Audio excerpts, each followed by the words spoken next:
What up, though, everybody? Welcome back to another episode of Daily Upside. I'm your host, Keenan Rivals, bringing you sports cars and sports cars news every day. Super excited to be up this early. Yesterday, we had a late start to the video. I was trying to get these out early.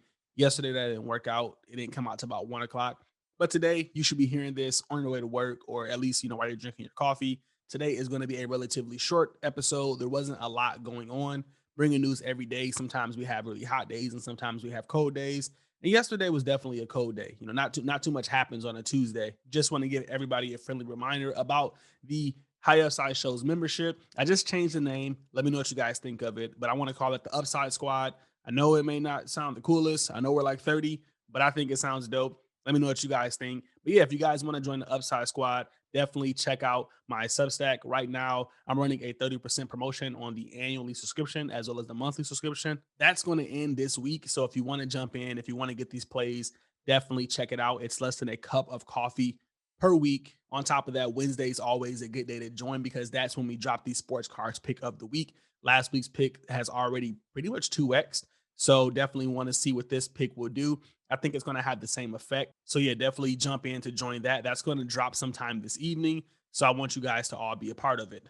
With that being said, I did want to get into some sports cards news. Remember this top 50 or top whatever we were doing with the Athletic? I was kind of showcasing this. I'm not sure if I ever showed like 1 through 10. I'm not sure if I showed the top 10. So I wanted to make sure I did that for you guys. I know we had a few of these.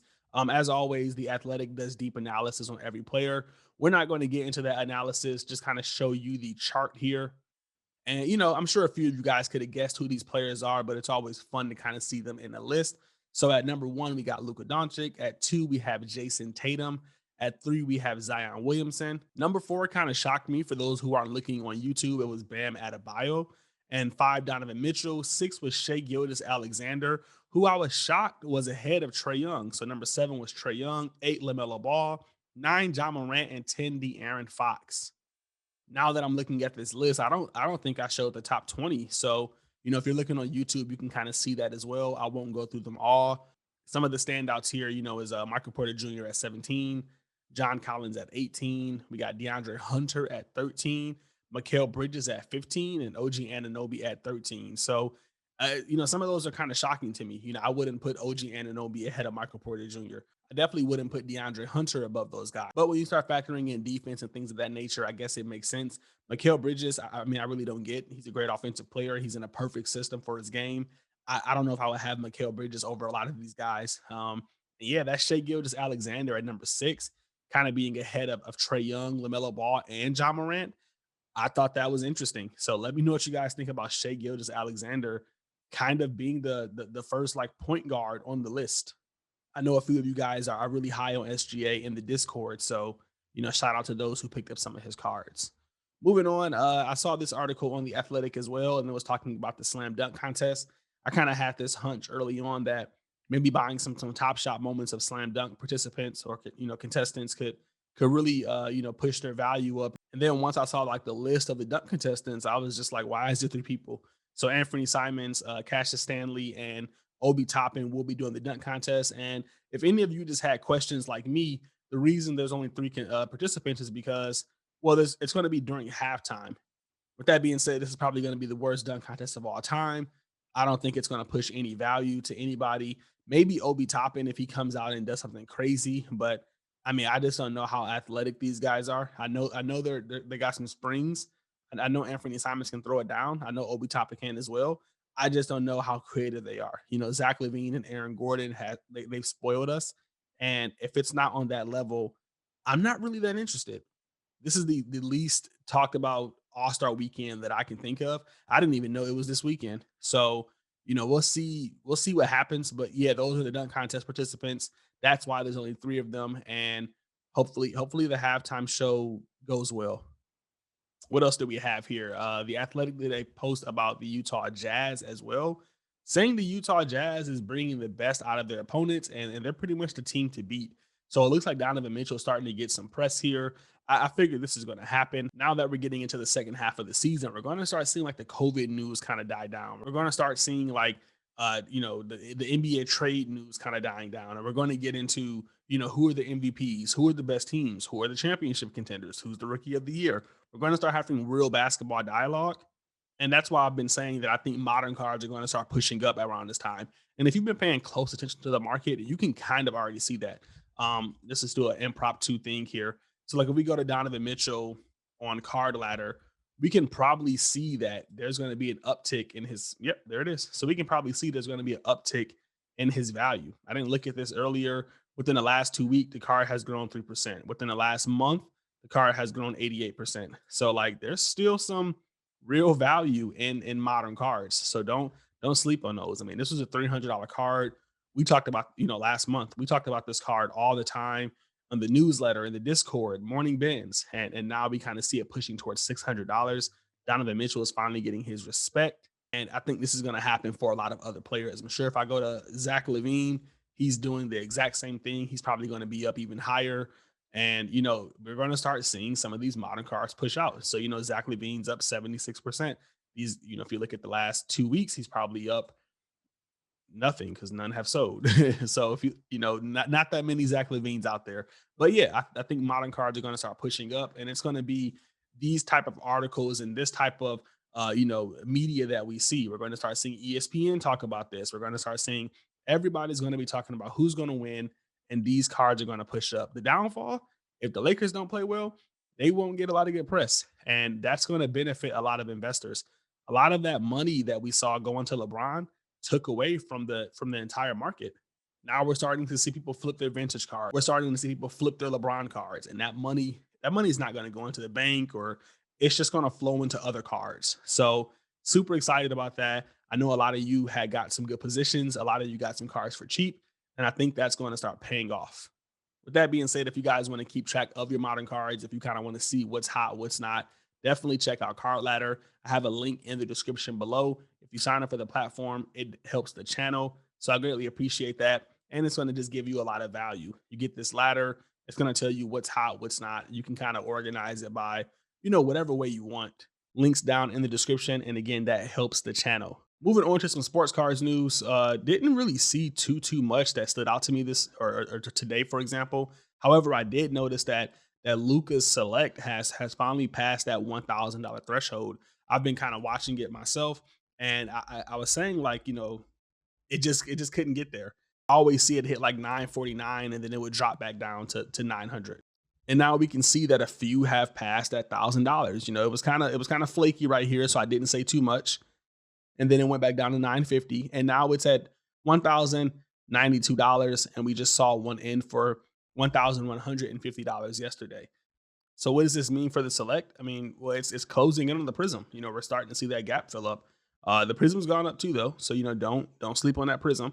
But right now the prism's at $1,456, and the select PSA 10 is at $1,092, or as we just seen, 1,150. So is that gap going to close? I'm not sure. It seems like when the select goes up, the prism goes up, but it's definitely a lot closer than it was 3 months ago. So you see how wide that was. Now we're right there. So I'm not sure if select's going to be able to outdo prism, or what the case is going to be, but it is maintaining its value. To me, it is the better card to hold. And I don't even know what's going on with this one, but yesterday we saw a select premier sell for $1,700. Now that was a buy now, maybe an impulse buy. I'm not sure.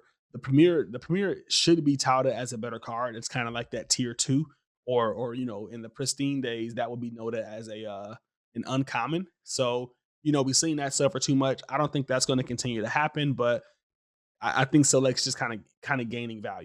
With that being said, I did notice that this 2007 Topps Chrome Orange Refractor of Kevin Durant recently sold for $19,600, and that's a PSA 9. And I'm bringing this Kevin Durant up because I want to kind of showcase you guys a few things. We're looking at these select base; they're going for 1,000. One went for 1,700.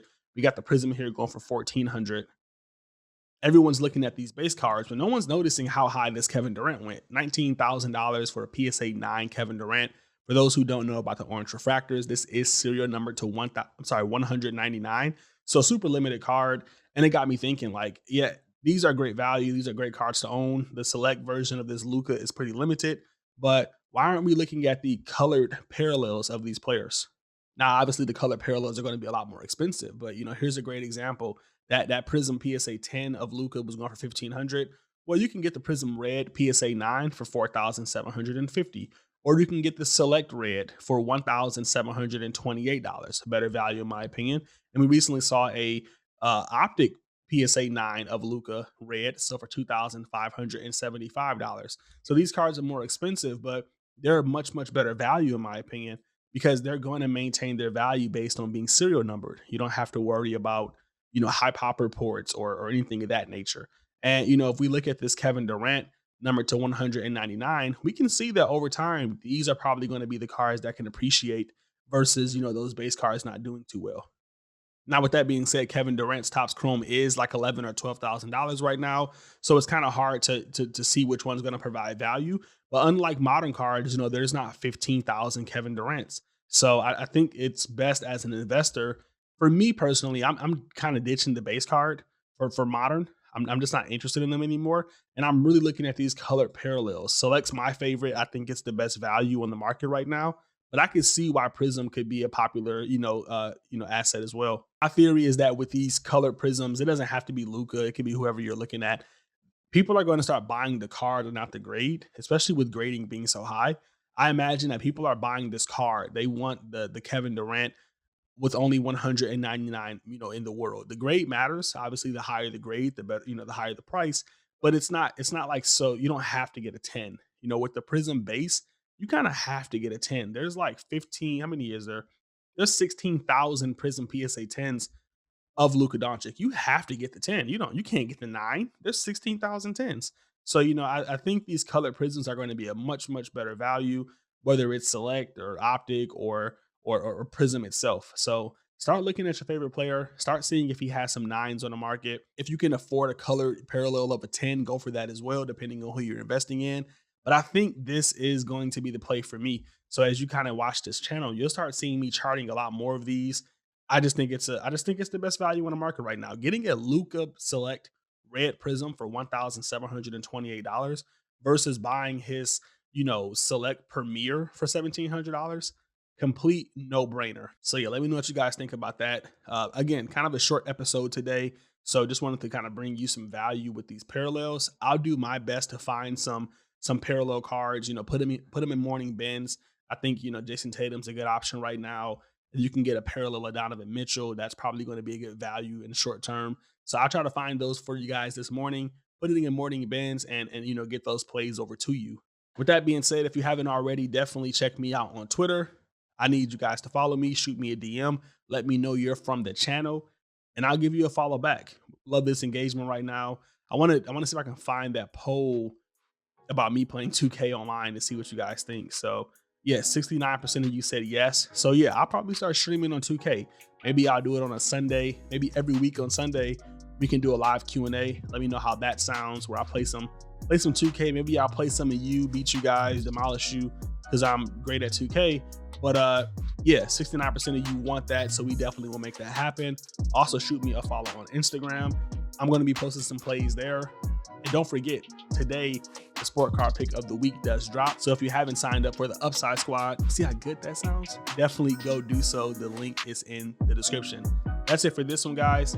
I'll catch you in the next one. Happy investing.